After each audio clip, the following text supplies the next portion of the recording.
मैं छोटा था तो मुझे कुआं में उतर के नहाने का बहुत शौक था। अब कुएं कोई नहाने की जगह नहीं है, और किसी के कुएं में नहाओगे तो वो नाराज होगा ही, क्योंकि कुआं पानी पीने के लिए है, नहाने के लिए नहीं है। और मुझे इसमें मजा आता था कि कुएं में कूद पड़ना।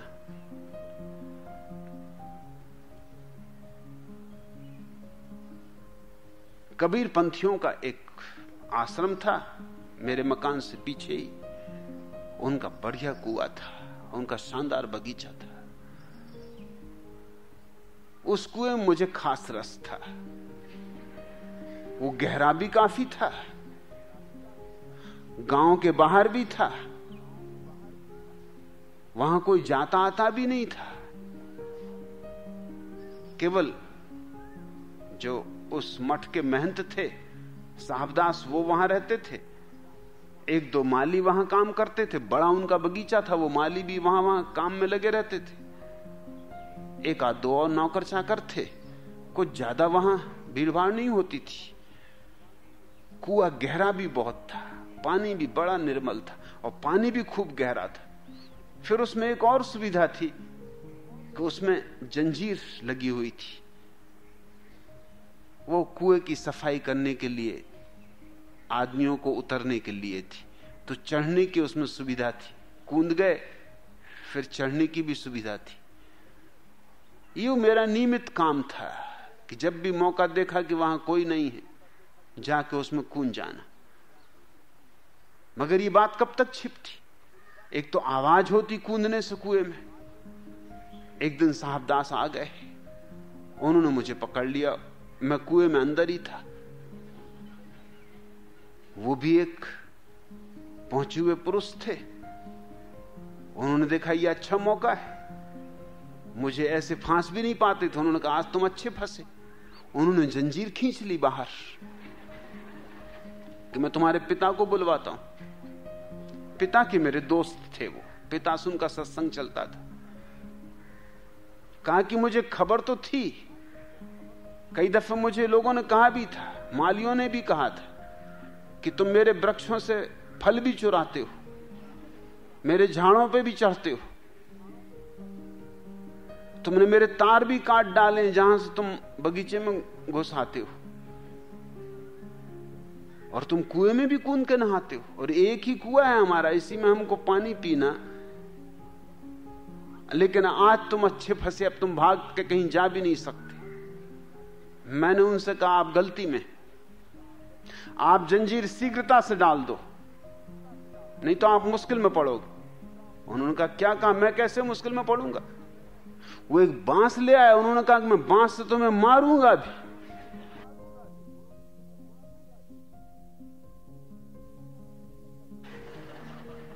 सच में मैं मुश्किल में था, क्योंकि नीचे कुएं में ऊपर से बांस भी वो मारे, और चढ़ने का भी कोई उपाय नहीं। मैंने कहा कि तुम बांस भी मारो मगर बहुत पछताओगे। उन्होंने कहा तुम करोगे क्या, ये तो बताओ। मैंने कहा कि पहली तो बात ये कि मैं तुम्हारा कुआं भ्रष्ट कर दूंगा। मुझे लघु शंका लगी, तुम डालते हो सांकल वापस के नहीं, अब मैं ज्यादा नहीं रोक सकता। उन्होंने कहा भाई रुक, कुआं खराब मत कर देना। हम सांकल डालते, और मैंने कहा कि मेरे पिता को बुलाने, तुमने जो माली भेजा दूसरा माली भेजो उसको बुलाने कि मेरे पिता को ना लाए।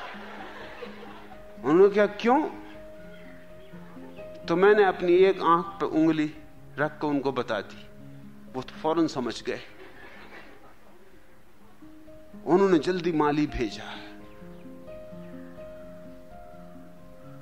2 आदमी उनके नौकर खड़े थे, वो कुछ समझे नहीं कि मामला क्या। ये मेरा एक आंख पे उंगली रख के बताना। उनकी जो महाराजिन थी उसकी एक ही आंख थी, उनसे उनका प्रेम चल रहा था।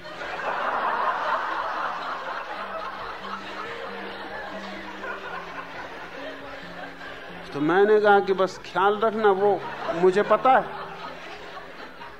सबको बता दूंगा। उन्होंने जल्दी से सांकड़ डाली, मुझे निकाला, माली को भेजा कि जा उस माली को बुला ला। मुझसे बोले बेटा तू अंदर आ। आम पक गए थे, आम मुझे खिलाए, जामुन पक गई थी, जामुन खिलाई, और कहा कि तेरा बगीचा, अरे अपना घर है, जब आना है अरे कुआं क्या अपना ही है, नहाओ कूदो, जो करना है करो, मगर देख ये बात किसी से कहना मत। तुझे कैसे पता चला? मैंने कहा कि मैं यहां ऐसा कोई दिन जाता नहीं जिस दिन मैं आता ना हूं, कभी इस झाड़ पे कभी उस झाड़ पे, आपकी रासलीला देखता हूं, सो मुझे पता है। उस दिन से वो मुझे बुला बुला के फल खिलाते थे। मेरे पिता भी बड़े हैरान थे कि आजकल साहबदास तुम पे बड़े प्रसन्न हैं, क्या बात है, घर भी भेजते थे फल। मैंने कहा वो बात आप ना ही पूछो, वो मेरे और उनके बीच।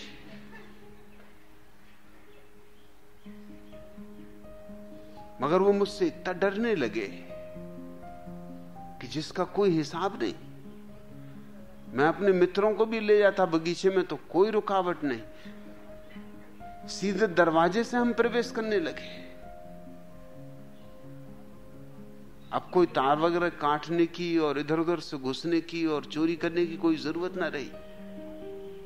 उन्होंने सब मालियों को कह दिया कि ये अपने घर का ही बेटा है, इसको आने तो जाने तो, इसको कोई रुकावट नहीं डालना, कोई बाधा नहीं डालना, इसको जो करना हो करने दो।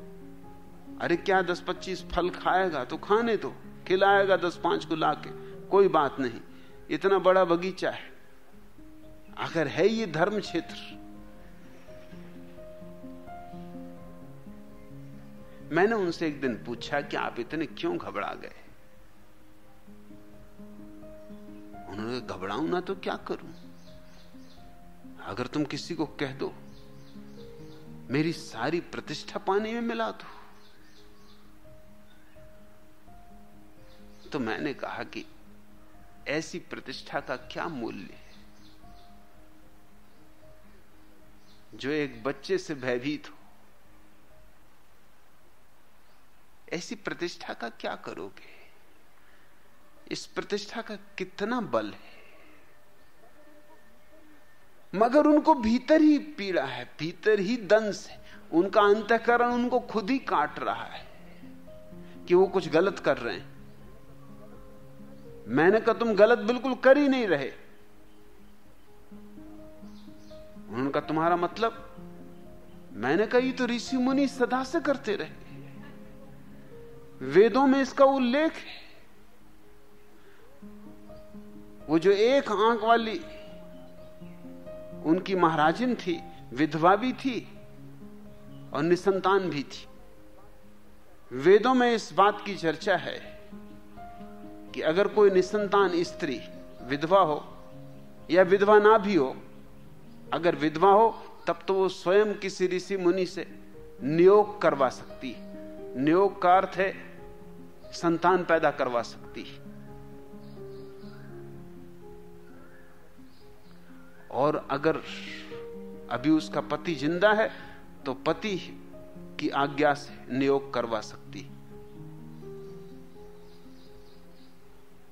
तुम वेदों को इतना सम्मान देते हो, अगर तुम उनको गौर से देखोगे तो तुम बड़े हैरान होगे।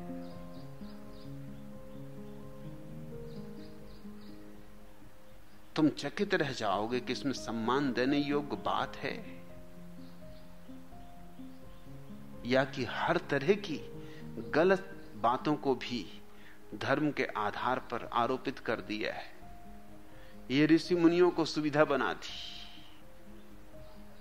ऋषि मुनि संतान पैदा कर रहे हैं, उसको नाम सुंदर दे दिया नियोग। तो मैंने कहा ये नियोग है, एक तो ये विधवा है, दूसरा निसंतान है। आप तो यूं समझो कि वैदिक धर्म का पुनरुद्धार कर रहे हो। अरे उनका भैया तू बिल्कुल किसी से कहना मत, तू और न मालूम कहां कहां की बातें खोज ले आता है। मैंने कहा आप कहें तो मैं आपको वेद की किताबें लाके बता दूंगा। मैं वेद पढ़ते ही इसीलिए हूं, उसमें जो भी गहरी गहरी बातें वो निकाल के आपके काम की हो तो निकाल कर ले आऊं। ये नियोग उसमें एक गहरी बात है। ऋषि मुनियों को तुम बड़ा आदर देते रहे हो, लेकिन अगर गौर करोगे तो तुम बहुत चकित होगे, आदर जैसा कुछ भी नहीं।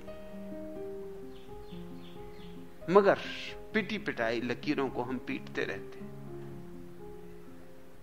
और सदियां बीत जाती हैं तो हमारा अहंकार जुड़ जाता है। अब अगर आज मैं ये कहूं कि ये नियोग की व्यवस्था एक अनैतिक व्यवस्था थी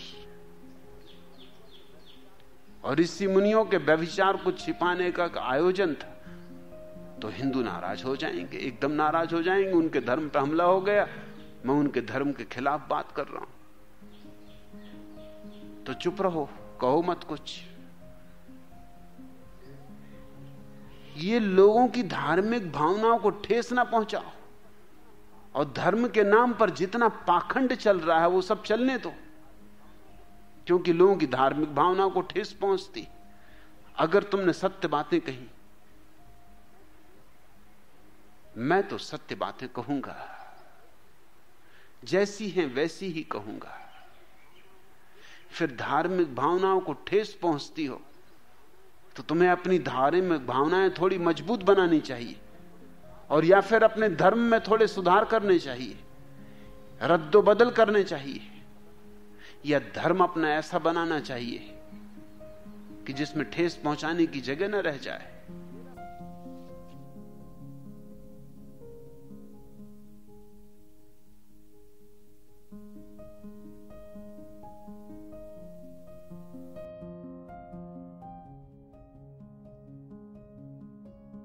शास्त्र और क्या है सिवाय बोतलों के, शब्द और क्या है सिवाय बोतलों के, जिनके भीतर का सार तो कोई पी गया। मधु तो कोई पी गया, मधुपात्र पड़े रह गए और कुछ उन्हीं की पूजा कर रहे। चरण चिन्ह रह गए हैं रेत पर समय की, लोग उन्हीं पर फूल चढ़ा रहे हैं। मुर्दों से सावधान, और काफी मुर्दे हैं, और मुर्दों की पूजा सस्ती भी है, आसान भी है, लेकिन मुर्दों की जो पूजा करेगा वो खुद भी मुर्दा रह जाता है। हिना तो ठीक कहती है, यही है मेरा संदेश। झूम बराबर झूम शराबी, झूम बराबर झूम, काली घटा है मस्त फिजा है, जाम उठाकर झूम झूम झूम, झूम बराबर झूम शराबी। बस झूमने में ध्यान भी रहे, बोध भी रहे, भीतर प्रकाश का दिया भी जलता रहे।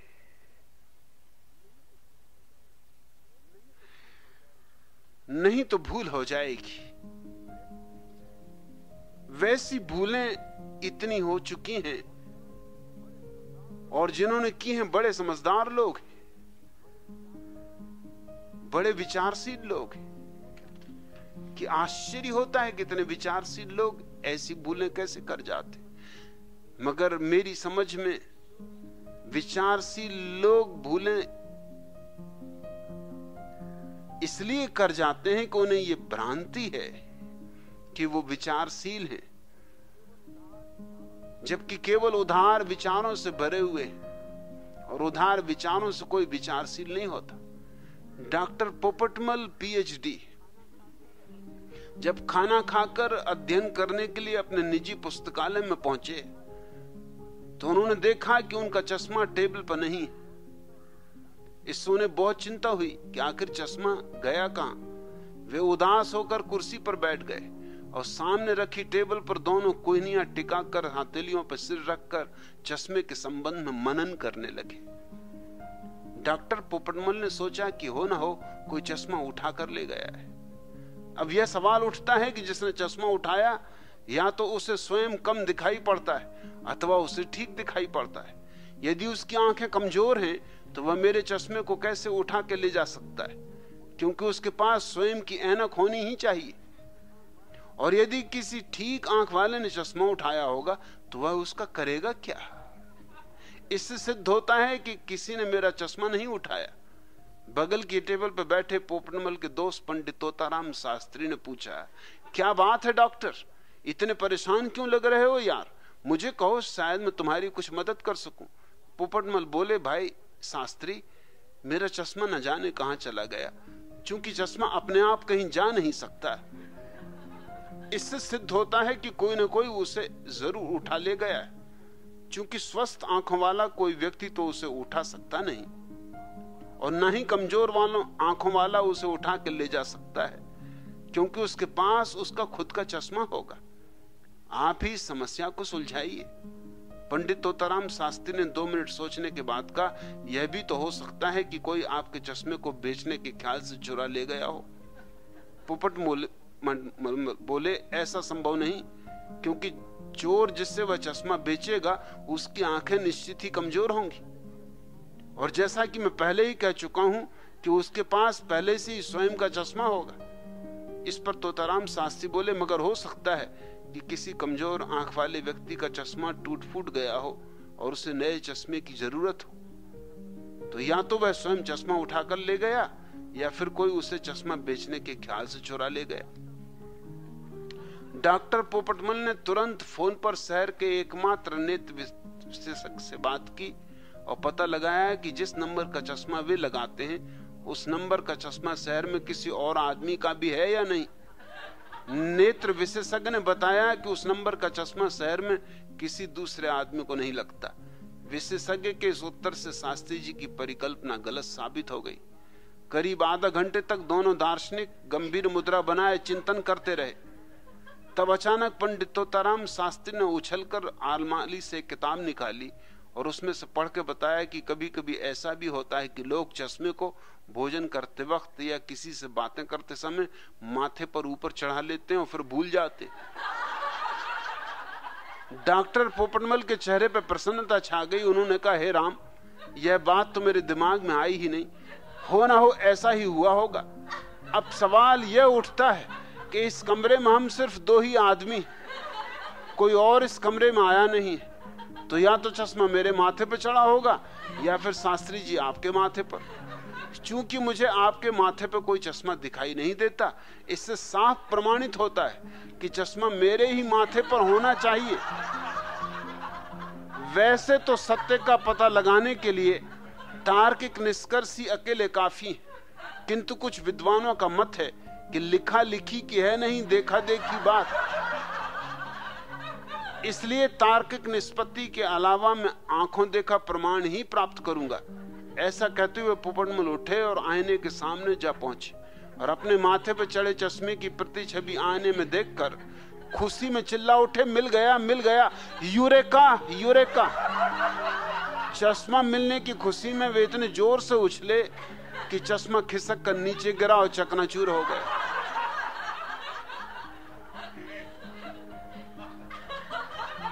पंडितों से ज्यादा मूढ़ इस जगत में कोई और नहीं। पंडितों ने अनर्थ कर डाला है। मेरे पास उनकी ही जरूरत है जो पांडित्य की धूल झाड़ सकते हो, जिनमें इतनी हिम्मत हो कि फिर से बच्चों की तरह भोले हो जाएं, सरल हो जाएं, उतार के रख दें सारा बोझ सिद्धांतों का, शास्त्रों का, शिक्षाओं का।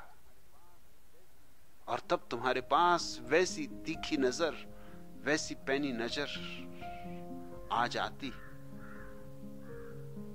जो जीवन के सारे रहस्यों को देखने में समर्थ है। तभी आदमी भूल से बच सकता है। तब तुम खुमारी का अर्थ ठीक ठीक समझोगे, नहीं तो डर है। खुमारी का मतलब यह मत समझ लेना कि शराब पीनी, और कहीं शराब पीने से बचने के लिए ऐसा ना करना कि बिल्कुल अकड़ के रह जाओ, सूख के रह जाओ, डरे डरे हो जाओ कि कहीं कुछ भूल चूक ना हो जाए, तब भी खुमारी चूक जाएगी। पीनी तो है भीतर की पीनी, और पीनी तो है मगर होश से पीनी। होश भी रहे और बेहोशी भी रहे, दोनों में एक संतुलन हो, एक सामंजस्य हो, एक तालमेल हो, एक छंदोबद्धता हो, तब व्यक्तित्व में अद्भुत फूल लगते हैं। तब बुद्ध नाचते हैं और मीरा मौन होती, और जहां बुद्ध और मीरा साथ साथ होते हैं, वहां जीवन अपनी परिपूर्णता में खिलता है।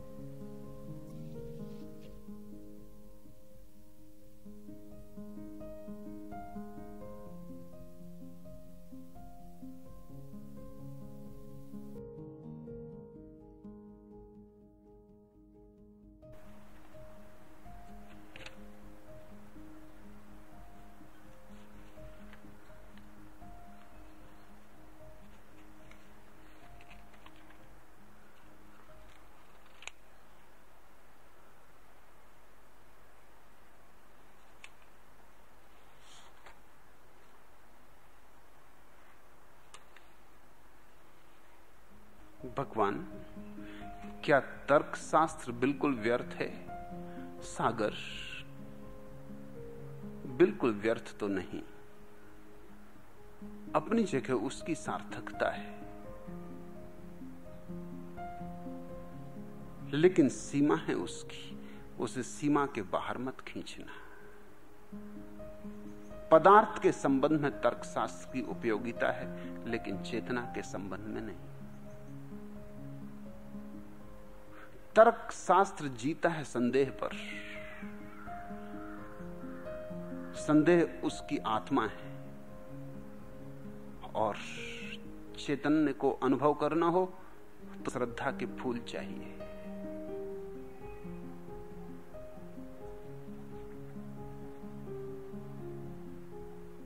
एक तर्क शास्त्र के प्रोफेसर से किसी ने पूछा, आपके घर में किसका शासन चलता है?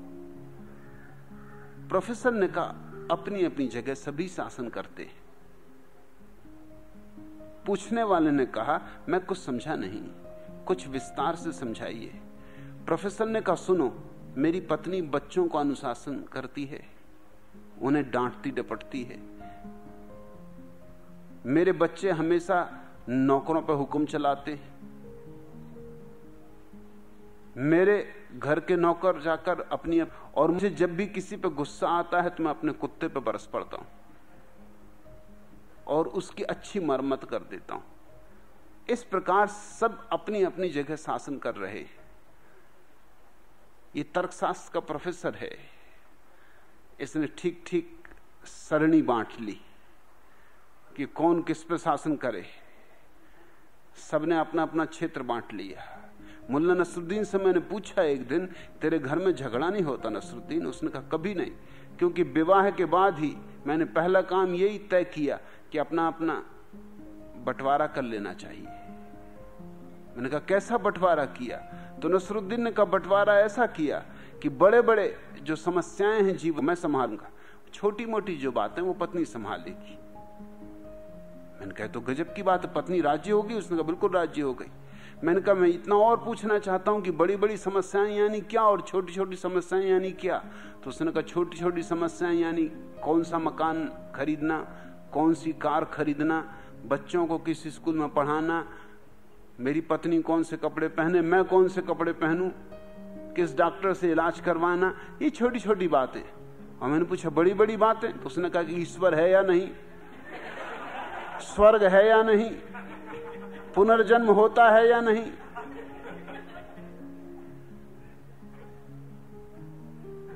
ये बड़ी बड़ी समस्याएं मैं तय हमने बांट कर ली। तर्क शास्त्र अगर बंटवारा कर सके तो झगड़ा नहीं है। तर्क शास्त्र विज्ञान का उपाय है, धर्म का नहीं।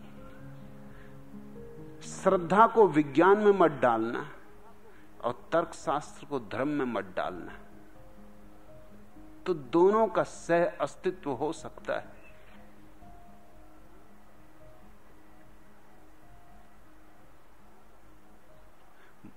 गुलजान बहुत दिनों से नसरुद्दीन के पीछे पड़ी थी कि मुझे साड़ी खरीदनी, मगर नसरुद्दीन उसे टालता रहा।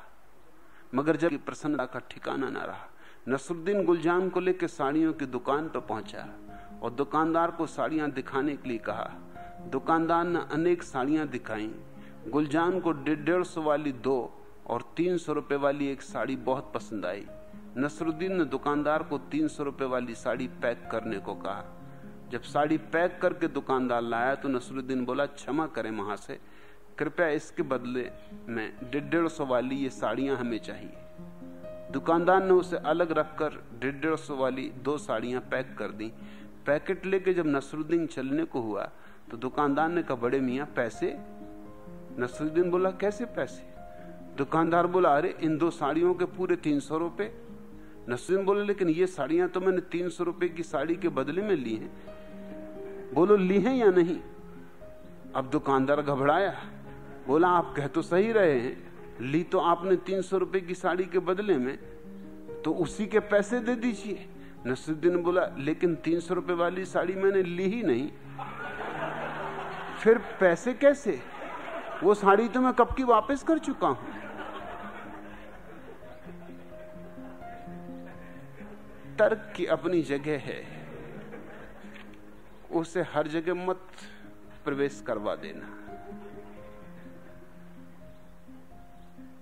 नसरुद्दीन की कहानी में वो अगर जानना हो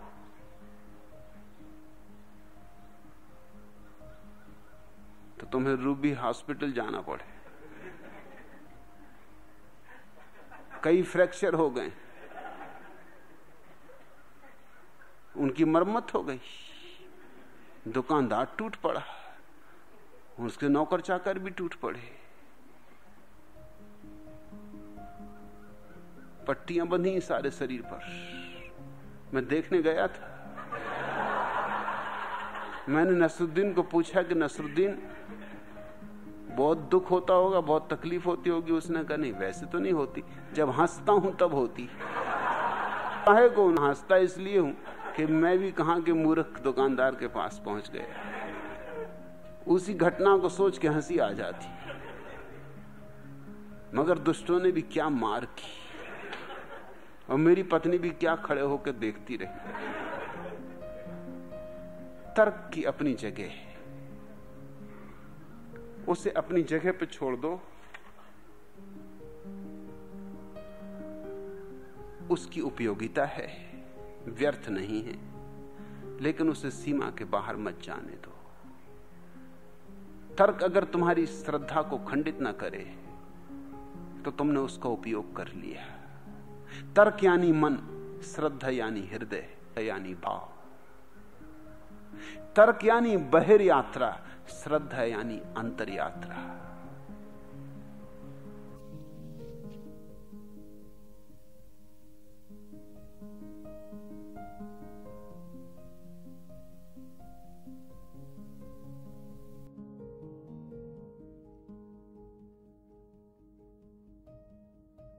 जगत को त्याग के भागने की कोशिश मत करना, जहां जाओगे वहीं जगत बन जाएगा, क्योंकि तुम्हारा मन ही तो जगत का सूत्र है। इस मन को लेकर तुम हिमालय पे भी बैठोगे तो जगत ही बनेगा। इस मन से जगत ही बन सकता है। यह मन संसार का मूल आधार है। तुम जहां बैठोगे वहीं ये मन उपद्रव करेगा, वहीं ये मन अपने फैलाव शुरू कर देगा। ये हर कहीं अपनी दुकान लगा लेगा। ये मन तो बनिया है, पलटू ने कहा। इस वणिक से सावधान रहना।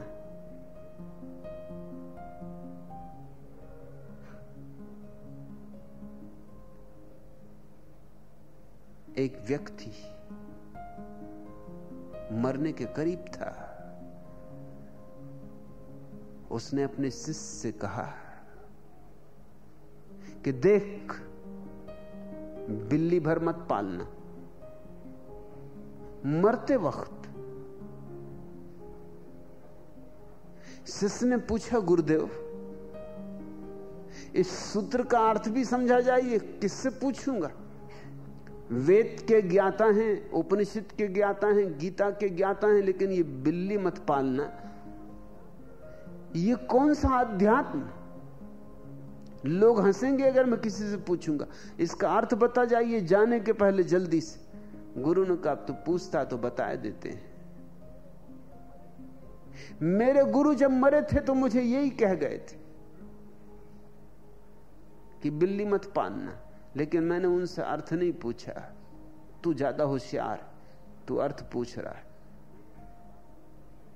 और मैंने उनकी बातों को ध्यान नहीं दिया, मैंने समझा सठिया गए, बूढ़े हो गए थे काफी, ब्रह्म ज्ञान की चर्चा करते करते ये भी कोई बात है बिल्ली मत पालना? लेकिन तूने पूछा तो ठीक किया, मैं तुझे अपनी कहानी कह दूं। गुरु तो कह गए थे बिल्ली मत पालना, मैंने कुछ ध्यान दिया नहीं, मैंने तो हंसा। मैंने कहा हो गए, बिल्कुल दिमाग से गए, काम से गए, इनकी बुद्धि भ्रष्ट हो गई। ये कोई बात है? आई गई हो गई, मैंने बात विस्मरण कर दी। फिर मैं जंगल में ध्यान करने लगा, तपश्चर्या करने लगा, लेकिन रोज मुझे गांव भिक्षा मांगने जाना पड़ता।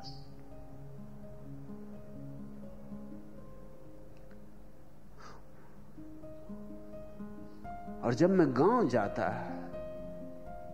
तो चूहे मेरी लंगोटी कुतर जाते।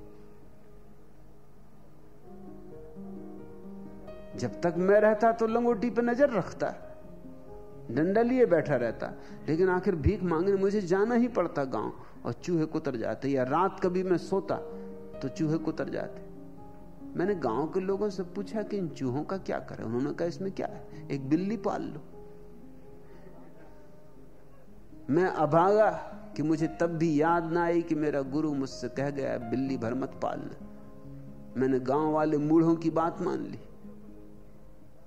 गुरु को तो मैंने समझा सठिया गए हैं, और गांव वालों को समझा कि समझदार है, सयाने। बात तो सीधी, एक बिल्ली पाल लो, बात खत्म। बिल्ली चूहे खा जाएगी, न रहेगा बांस, न बजेगी बांसुरी। सो मैं एक बिल्ली पाल लिया। बिल्ली चूहे तो खा गई, लेकिन एक झंझट, अब बिल्ली के लिए मुझे दूध मांगने जाना पड़ता, क्योंकि बिल्ली को कुछ खाने को तो चाहिए नहीं, बिल्ली मर जाए, बिल्ली मरे चूहे फिर आ जाएं। गांव के लोग भी थक गए। उन्होंने कहा कि महाराज एक काम करो, हम आपको एक गाय ही भेंट दिए देते, आप वहीं गाय रख लो, आप भी पियो दूध, बिल्ली भी पिए दूध। ये रोज रोज दूध मांगते फिरना और भिक्षा। बात जची, गाय पाल ली, मगर गाय के लिए घास लेने। फिर गांव वालों के सामने गांव वालों ने कहा कि महाराज आप पीछे नहीं छोड़ते, अब आप घास के लिए आने लगे। अरे इतनी जमीन पड़ी है जंगल में, हम साफ सुथरी कर देते, थोड़े में गेहूं बो दो, थोड़े में घास उगने दो। गाय के काम आ जाएगी घास, तुम्हारे काम आ जाएंगे गेहूं, आने की जरूरत न रहेगी। बात जची। फिर भी याद ना आई कि बूढ़ा गुरु कह गया था बिल्ली मत पालना। अब तो बात बिल्ली से बहुत आगे भी निकल चुकी थी। सो गांव वालों ने जमीन साफ कर दी, कुछ में घास उगवा दिया, कुछ में गेहूं डलवा दिए, कुछ में चावल दालें। मगर ये फैलाव बड़ा हो गया, अकेले से संभले नहीं। पानी भी सींचना है, रखवाली भी करनी है, जानवरों से भी बचाना है। गांव वालों से कहा कि भैया एक बहुत झंझट बढ़ा दी, अब तपश्चर्या ध्यान इत्यादि का मौका ही नहीं मिलता, 24 घंटे ये खेत के पीछे लग जाते। गांव वालों ने कहा ऐसा करो, एक विधवा है गांव में, देखते हो बिल्ली कहां तक पहुंच, चीजें ऐसी चलती, बिल्ली से विधवा हो गई। बड़ी साध्वी है, सच्चरित्र है, अकेली है, उसका कोई है भी नहीं, शरीर से भी मजबूत है। आप विधवा को वहीं अपने आश्रम पर रख लो, वो खेतीबाड़ी भी जानती है, आप जानते भी नहीं खेतीबाड़ी, वो खेतीबाड़ी भी कर देगी, आपकी भी सेवा कर देगी, सुख दुख में काम पड़ेगी, भोजन भी बना देगी, गाय की भी फिक्र कर लेगी, किसान की बेटी, और आप अपनी तपस्या इत्यादि जो करना है सो करना, वो सब संभाल लेगी। ये बात जची, और फिर जो होना सा था सो हुआ। फिर विधवा से धीरे धीरे प्रेम हो गया। विधवा पैर भी दबाए, रोटी भी खिलाए, स्नान भी करवाए, स्वभाव था, प्रेम हो गया। फिर बच्चे हुए, जो होना था सो हुआ। बिल्ली कहां तक पहुंची?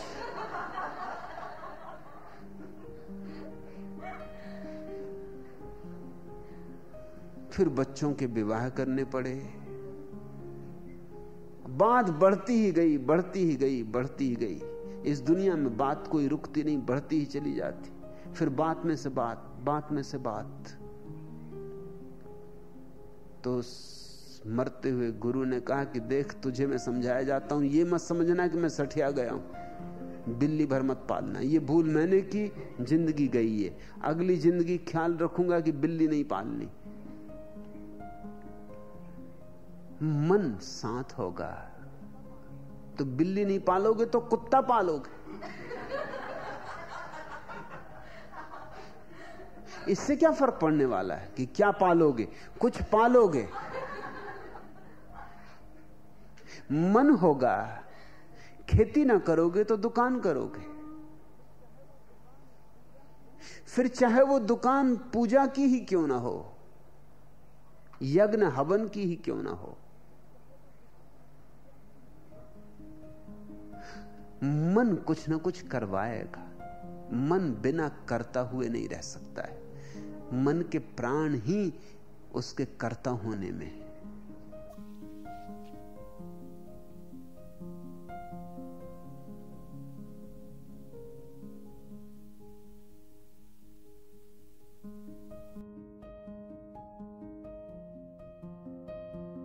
कबीर ने कहा है, जिन खोजा तिन पाइया गहरे पानी बैठ, मैं बौरी खोजन गई रही किनारे बैठ। कभी कभी यूं हो जाता है कि लोग किनारों पे आ जाते हैं और बैठ के रह जाते हैं। मैं बौरी खोजन गई, मैं पागल खोजने भी गई, नदी तक पहुंच भी गई, लेकिन किनारे पर बैठ रही।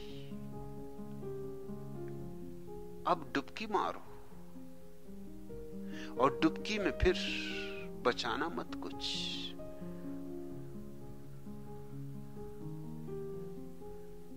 डुबकी फिर पूरी ही होनी चाहिए, समग्र ही होनी चाहिए। होशियारी ना करना।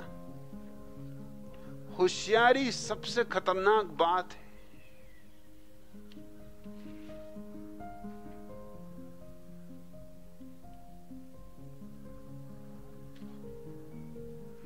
भारत पाक युद्ध के समय लोगों को जबरदस्ती सेना में भर्ती करके युद्ध के लिए भेजा जा रहा था। सरकारी अफसर नव ब्रह्मचारी श्री मिट्ठूलाल ज्ञानी के पास आए और उनसे सेना में भर्ती होने की विनती करने लगे। ब्रह्मचारी मिट्ठूलाल ज्ञानी ने नाक भौं सिकोड़ते हुए जवाब दिया, ना बाबा ना, राम कहो राम, मैं कभी सेना में न जाऊंगा। अरे मैं ठहरा बाल ब्रह्मचारी, भला मैं लड़ाई पर कैसे जा सकता हूं? अफसरों ने कहा, मगर ज्ञानी जी, लड़ाई से ब्रह्मचर्य थोड़ी ही नष्ट होता है, और अगर आप जैसे हिस पृष्ठ ब्रह्मचारी लोग युद्ध पर न जाएंगे तो फिर कौन जाएगा भारत माता की लाज बचाने? ब्रह्मचारी मिट्ठूलाल बोले, खतरा है, इसलिए मैं युद्ध पर जाने में आनाकानी कर रहा हूं। यदि आपको विश्वास ना हो तो मैं सिद्ध किए देता हूं। अधिकारियों ने कुछ समय सोचने विचारने के बाद कहा कि यदि आप सिद्ध कर दें कि युद्ध में जाने से आपका ब्रह्मचर्य नष्ट हो जाएगा तो हम आपको युद्ध पर नहीं भेजेंगे। अधिकारियों ने सोचा कि युद्ध में स्त्रियां तो जा नहीं रही हैं, फिर ब्रह्मचर्य भंग होने का सवाल ही कहां उठता है। ब्रह्मचारी मिट्ठूलाल ज्ञानी अपनी बात शुरू करते हुए बोले, सुनिए, अगर मैं सेना में भर्ती होता हूं तो या तो मुझे मिलिट्री के किचन में काम मिलेगा या फिर मुझे लड़ाई पे जाना पड़ेगा। यदि किचन में काम मिला तब तो ठीक है, परंतु यदि लड़ाई में जाना पड़ा तो दो बातें हो सकती हैं, या तो मैं मारा जाऊंगा या जिंदा बच जाऊंगा। अगर जिंदा बच गया तो कोई बात नहीं, मगर खुदा ना खास्ता यदि मर गया तो दो बातें संभव हैं, या तो मैं तोप से मारा जाऊंगा या गोली से। यदि तोप से मेरी धज्जियां उड़ जाएं तो मुझे कोई गम नहीं, परंतु मान लीजिए कि मैं गोली से मरता हूं, तो दो बातें हो सकती हैं, या तो मैं जलाया जाऊंगा या फिर गड़ाया जाऊंगा।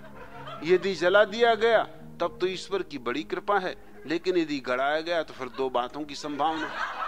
भविष्य में या तो उस जमीन पर गेहूं, चना, चावल इत्यादि की खेती होगी, या फिर तिल, अलसी या मूंगफली की। यदि गेहूं, चने आदि की खेती हुई तो कोई नुकसान नहीं, लेकिन यदि तिल, अलसी या मूंगफली की खेती की गई तो उससे निश्चित ही मेरा तेल निकाला जाएगा। यदि उस तेल के अन्न उपयोग किए गए तो ठीक है, लेकिन यदि उसकी साबुन बनाई गई तो दो बातों की संभावना, या तो उससे नहाने की साबुन बनाई जाएगी या कपड़ा धोने की। यदि कपड़ा धोने की साबुन बनी तब तो सब ठीक ठाक रहेगा, परंतु यदि नहाने की साबुन बनी तब मुसीबत हो सकती, क्योंकि फिर उसके दो उपयोग हो सकते। हो सकता है कि पुरुष उस साबुन से नहाए, यदि पुरुष उससे नहाए तो मुझे कोई आपत्ति नहीं, परंतु यदि किसी सुंदर नवयौवना ने मुझसे रगड़ रगड़ कर नहाना शुरू कर दिया तब तो मुझ ब्रह्मचारी पे क्या गुजरेगी, जरा आप ही सोचिए। यह कहकर उन्होंने शर्म से अपना चेहरा अपने हाथों से छिपा लिया।